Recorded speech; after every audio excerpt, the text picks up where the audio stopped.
Yoo-hoo! Alright, dudes. Here I am in New Mexico. Sandia Mountains behind me. Way, way behind me. But this video is not about New Mexico. This video is about Yoo-hoo! Yoo-hoo! Why You Matter and How to Deal with It by Rachel Yankovic. You know, I figured, since I know for a fact that 2% of my viewers are female, that I should do a book review of a book written for women. Okay, so this book is, if I understand correctly, written in response to what at this point in our society is a universal phenomenon, manifested differently for men and for women, but this creation of identity, this curating of our image, right, that we see most often. It's always been a human vice, but we see it most strongly expressed through social media. And that, I think social media and kind of sort of the feedback loops that are created as people talk to each other is really an echo chamber in which this stuff is really magnified, right? So it's basically about self-image. But the whole point of the thing is to even just break the paradigm. This book, all right, so she is the daughter of one Douglas Wilson, who you have heard me praise and actually criticize on this channel before. But more than any other pastor, honestly, in my life, he's had an effect on both me and my wife. I say he, I probably overstate it. But really, like going to his church and reading his books, it's reading his books, right? And that's actually why I bring it up, because there's a book that he wrote called Future Men that, you know, I've been recommending for years to prospective parents, even if they know they're going to have a girl, you know? And he has a bunch of other great family books or whatever, but there's that particular book is so insightful and so incisive that, I mean, just the view it gives you into human nature, so, you know, it's anthropology, theology, deep but practical. I recommend that book to everybody, Future Men, right? This book is kind of like that, you know. I mean, so my wife had read it, my daughter began to read it, you know, so I picked it up, and I was prepared to read it in terms of, okay, well, it's a practical book for women, talk about, you know, what the identity of a Christian woman ought to be, and I'll read it and I'll profit from it. It is profitable for all. It's clearly written to women, like she is addressing women constantly throughout this book. But it's useful for any Christian to read for themselves, for their own sanctification. So I suppose I'll hit some of the highlights. Let me just show you sort of, so I dog ear favorite sections of my books. Okay, so there you go. You can see all the dog ears. This is all stuff that I thought, you know, it'd be worth sharing with these guys, but the video would be way too long. So I'm just gonna, you know, I want to bring out a couple of highlights, but you can see how much I appreciated this book. I was only brought to tears once, so, you know, she wasn't tugging at the old heartstrings, but she did. So her grandfather was a great evangelist, still alive, and which is sort of talking about all the biographies of missionaries and martyrs that she had read through the years because of her evangelist grandfather. And, you know, she just sort of, during all the various paragraphs, she wrote about that one paragraph in passing about, you know, reading about people trying to smuggle Bibles into somewhere and, you know, crying over that sort of thing. Man, that made me tear up a little as well, because I definitely can think of moments where reading about folks like that, doing small, faithful things like that. Smuggling Bibles. Dude, what could there possibly be a more romantic calling, a more fulfilling calling? But that actually is towards the end of the book, and that touches on what the whole point of the book is, which I'm going to talk about at the end. This book is profoundly practical and practically profound. She starts with Western philosophy and moves quickly to the problem of our identities as we do things now, which is existentialism, right? So she very quickly begins to tackle Sartre. So dig this, right? So I know that women read philosophy, and I don't want anyone to be pissed off, right? I know that women read philosophy, but a book written for women never has philosophy in it. Can we agree with that? I think we can. This book's got philosophy in it, right? So she talks about Sartre, and there's in parentheses how to pronounce Sartre. Okay, so I guess that's sweet for those who don't know how to pronounce Sartre. But I mean, like, she's addressing the real root problems. And, so the book starts with, listen, we, and this is something all Christians kind of need to be aware of, right? All Christians. These philosophers come up with ridiculous ideas, right? I think, therefore I am. What a stupid idea, right? The Enlightenment is full of terrible, terrible, terrible ideas, right? And a lot of Christians can look at that and recognize, okay, that's anti-Christ. I dismiss it. I reject it from my life.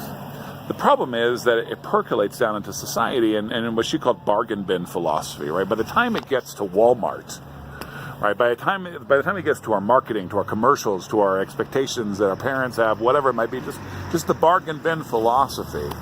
It's not called by its proper name anymore, but these assumptions begin to be made, and those are poisonous to the Christian faith, right?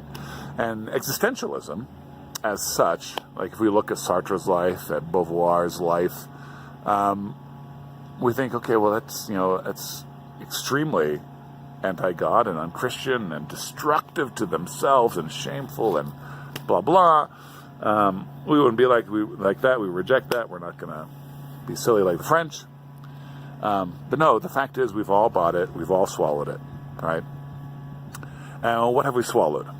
So pretty early on in the book, she gets to what the problem is, what the nut is. So what's Sartre's thing, right? How does he define existentialism? So Sartre says existence precedes essence. Existence precedes essence. Before existentialism, the thought was there's a nut of you, there's an essence, right? And your essence goes into existence, but existence precedes essence. And these are Sartre's words from the book. What do we mean by saying that existence precedes essence? We mean that man, first of all, exists, encounters himself, surges up in the world, and defines himself afterwards. If man, as the existentialist conceives him, is not definable, it is because, to begin with, he is nothing. He will not be anything until later, and then he will be what he makes of himself. So he will be what he makes of himself. And that is the great illness, the great crisis of the current age, is we're trying to curate, create, and maintain our identities. And we believe that we have a best self, right? And that we can define what that best self is. We can say, well, this year I'm going to be this kind of person, and that year I'm going to be that kind of person. And since you're making your own self, she impacts all sorts of harmful ramifications that come from that, right? Why do pagans explode in anger when you question how they're defining their identity? Saying they're a man or they're a woman, for example. It's because if the self is auto-determined, then I'm effectively saying, I wish you didn't exist, I want to murder you, if I'm telling you you can't be a man if you want to be, right? If I say, no, if you're born a woman, you are always a woman, then I am murdering your right to say who you are, which is the same thing as murdering you, right? Because we create our own identities. We can be whoever we want to be. And this is in Disney films, it's everywhere, right? Anyone can be president. Right? And be all you can be. You can be who you want to be, and that's so harmful. And Yankovic is, Rachel Yankovic is the author. I think I said her name at some point. Yankovic is addressing, something I see a good bit on social media. I know my wife sees more, but women struggling with contentment. As I think about I imagine myself one way, but the reality is such and such, right? So I'm a beautiful, independent, intelligent, and expressive woman, and here I am wiping snot from these toddlers' noses. And eventually, that sort of thinking can lead to real crises that affect a whole lot of other people. Like, I'm going to leave my husband and my kids behind because they're getting in the way of my true self. And as I'm speaking, you guys are recognizing that this is a struggle for Christians because we've bought the bargain bin version of this philosophy. So she gets into all sorts of practical things, usually as to how they apply to women, body image, social media, that sort of thing. But really, I mean, contentment is at the heart of the matter here. And so her argument, biblically made, is that our identity is in Christ, right? Our identity is not what we ourselves make it. Our personality is something that we have been given in order to lay at the feet of Jesus, right? It's a living sacrifice. It's a sacrifice that we can make. It's not the thing that defines us, nor is the image of the person that we want to have, right? Our 18-year-old self. So she talks about all sorts of things in this book. Personality tests and marriage and princesses. The princess part is actually really interesting, right? So, you're a princess, and the pamper yourself and the you deserve it sort of thing that we all do, not just women, right? We just don't call ourselves princesses if we're dudes. But we all have that princess mentality, really. Like, hey, you know what? I deserve it. I deserve a treat.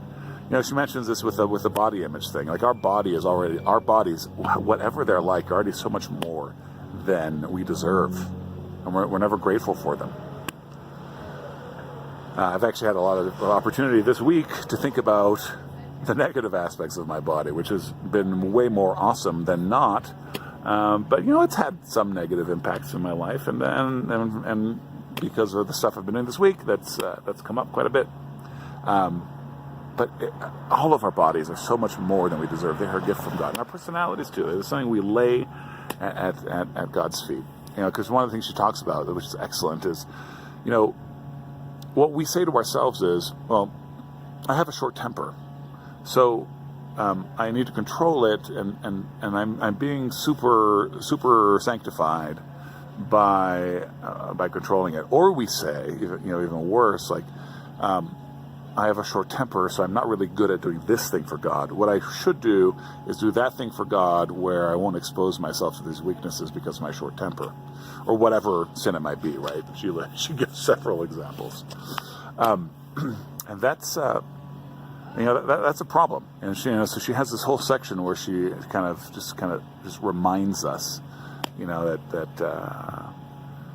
grumpiness. She doesn't use the word grumpiness, but grumpiness, meanness after prayer is kindness, right? Like,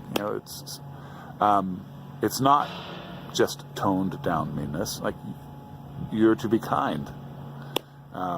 Impatience can become patience, right?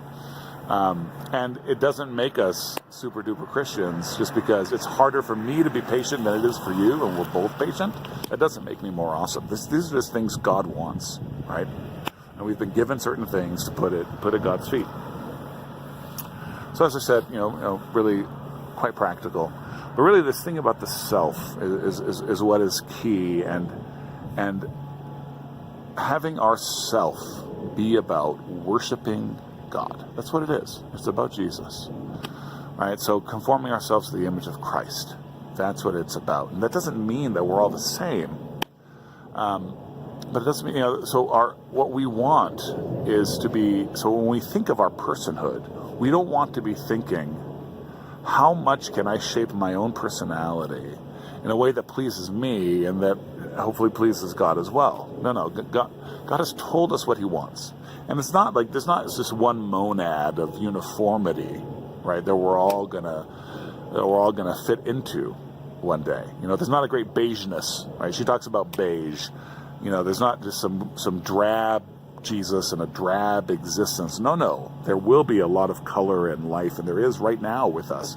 I kind of think of, when I was growing up, heaven seemed really like a boring thought to me, right? Like clouds, and I knew there weren't harps and cherubs, but you just picture that whole harps and cherubs things and the clouds, and it's like, are you serious? Are we going to sing at God forever? Right?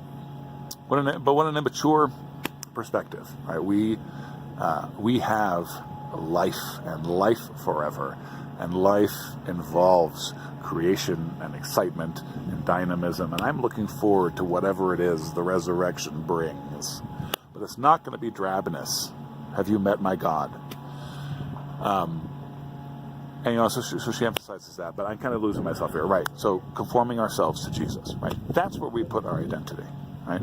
Not in I'm trying to, what's the museum word I've been using? Not custodiate, curate. Yes. How much can I curate my image, my social media, what people think of me, and within the boundary of God's law, but still wanting to impress others and please myself? No. If we think of simply pleasing Jesus, so that your true self is the person who is now 30 pounds heavier, has 3 kids, and has forgotten most of the French she learned in high school, right? Your true self is the guy with a pot belly, is the guy who goes into work at the pharmacy every day. That is your true self. And there's glory to be found in that. And we need to grow enough to find that, right? And to express glory through that. That's your true self. There's not a true self hidden behind the pharmacist, hidden behind the housewife, who's going to somehow, if you can just change your circumstances and get away from the things holding you back, you're going to be way more fabulous. No, that is your true self. And that's a glorious thing, which is what the book is about, right? So, You Who, Why You Matter, and How to Deal with It, Rachel Yankovic from Canon Press. Okay?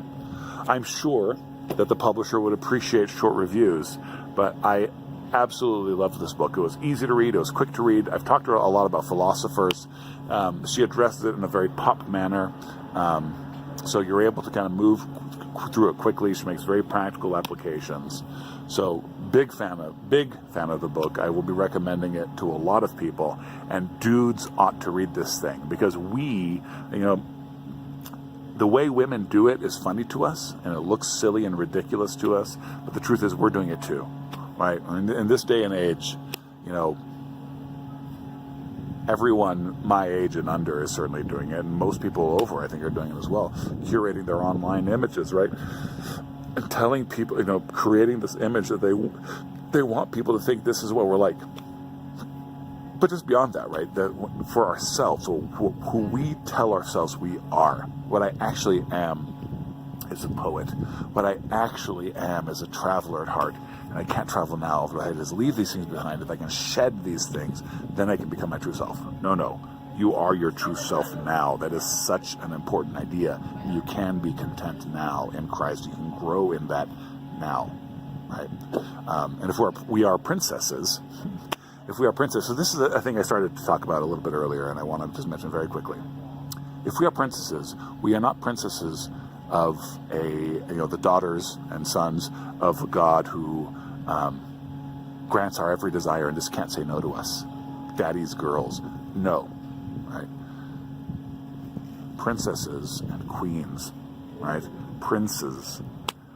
We represent our God. And that's actually how the book ends. And I can't believe I almost missed this, but we are to be about our Father's business. If we are princes, if we are princesses, we are to be about our Father's business. And our Father's business is building the kingdom. That's how this book ends. Right? I can't believe I almost forgot that. Right? Our Father's kingdom, our God's kingdom in this world, is our business, because we are a part of the royal household. We are princes, we are princesses, but not with little crystal slippers and ponies. We're to go out running out of space. We are to go out into the world to be about our Father's business. We're building the kingdom. All right, I'm out. The peace of Christ be upon you. Buy the book. Rachel Yankovic, Canon Press. You Who